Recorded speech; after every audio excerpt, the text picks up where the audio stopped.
So today we're looking at the Anbernic RG35XX-SP. The name is a little bit of a mouthful, but this is a great little emulation system. And it was sent over to us by the guys at ToRetro, and stay tuned until the end of the video because I'll be telling you how you can pick one of these up from ToRetro yourself. So as you can see, this console is absolutely beautiful. It's based on obviously the GBA SP, and it really brings me back. I was there when the SP came out. I actually got it for Christmas that year, so having this as a retro handheld, it's so nostalgic for me, and it really brings back a lot of good memories. So in terms of the size and look of this thing, it's a bit bulkier than the original SP, but it definitely replicates the feel of that system overall. It's got a really nice screen. You obviously get an extra couple of face buttons there. They're really nice, really clicky face buttons. They feel good. The D-pad feels good as well. We'll get onto that more later on. And this console is rechargeable. You can see there through the translucent shell that it's got a rechargeable battery, USB-C. You can charge this up. It lasts for a decent amount of time as well. And you've obviously got your extra bumper buttons on the back there on the L and R as well. And that's because this plays a lot of different systems. So we'll power this one up and have a look at it and see all what it can do. Today, I'm just showing off the stock operating system. As I say it there, the D-pad is really nice feeling on this one. So any of those kind of retro systems, the NES, SNES, any old Gameboy or side-scroller games, this will cope really well. But it does go up and do things way after that. So you can see we've got PSP here, GBA, SNES, Mega Drive games. This can cope with a lot of different systems. You'll even get Dreamcast games on here. I'll show you one of them running later. And even something like the Wonder Swan if you want to get really strange and get into some really unique stuff. So I loaded up Final Fantasy Tactics here, and it's hard to really just get across how nice the screen looks, but it does look really great. It's nice and bright. It's got a few different brightness settings. This is it on, I think, one below the max setting, and it comes across really nice. You can use this in all different types of light. Obviously great for a handheld, indoors, outdoors. The screen's a nice size. And the sound's actually pretty good as well. The speaker on it, it's small, but it's pretty decent. Kind of replicates what the Advance would have been in terms of sound as well.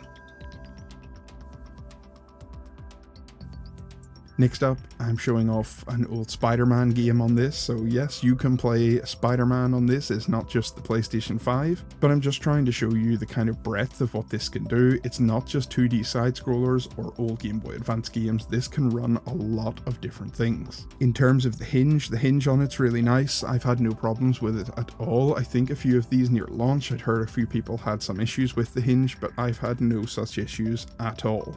In the hand, this one feels really nice too. If you're familiar with the Game Boy Advance SP, it does pretty much feel much like that system, so not really any different. If you go from one to the other, you will notice it's slightly thicker. Obviously you've got the extra buttons, but as I said before, it's done a really good job of replicating the feel of the Game Boy Advance SP. This has HDMI out as well, so you can use this one when you're out and about, just like a normal Advance would be. And then when you come back home, much like the Switch, you can stick this one in and play it on a monitor or play it on your TV. It's not something I find a great use in, but it's there for you as an option. And everything I'm showing you here is just the stock software that comes with it, so everything that I've shown is just exactly how it is out of the box from Anbernic. So when you pick one of these up from ToRetro, you're going to be able to jump straight in and play a lot of different games, a lot of different systems with very minimal sideloading or messing around with anything. You can update to custom firmware and a custom operating system, but I really like the standard one that comes with it. And it's mad to me having these graphics on this little handheld. I tried out Doom as well, obviously the obligatory test of Doom, but this time, to kind of fit in with the theme of the video and the theme of this handheld, I actually went for the GBA SP version, or the GBA version of Doom, so it doesn't look or run just quite as good as what you can get on this. You've kind of got that cropped aspect ratio on Doom there, so that's what the Game Boy Advance games are going to look like showing up on this. But it's nice to have that extra screen real estate for things like Dreamcast and PlayStation games. And I loaded up a bit of Alien here just to show some side scrolling and to test out the D-pad. As you can see, I ducked down, went left and right here.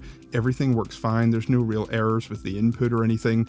The buttons are slightly clicky. I'm a real fan of kind of clicky buttons. If you're not as into clicky buttons, might not be just as good for you, but I really enjoy the feel of them. And here we have the Dreamcast. It's so nuts to me that this is running the Dreamcast. I also remember getting the Dreamcast when it first came out, and running Crazy Taxi on this thing's absolutely nuts. And it surprises me because some of these emulation systems in the past, when I've played Dreamcast games on it, it can start to give them real trouble and they start to become choppy. But as you can see here, Crazy Taxi is running absolutely flawlessly.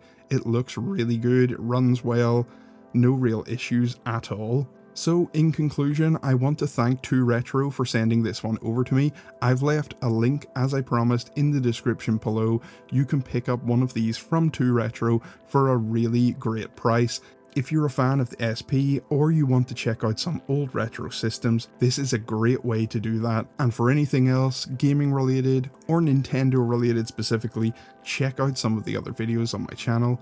I want to thank you all very much for watching, and I'll see you guys in the next one.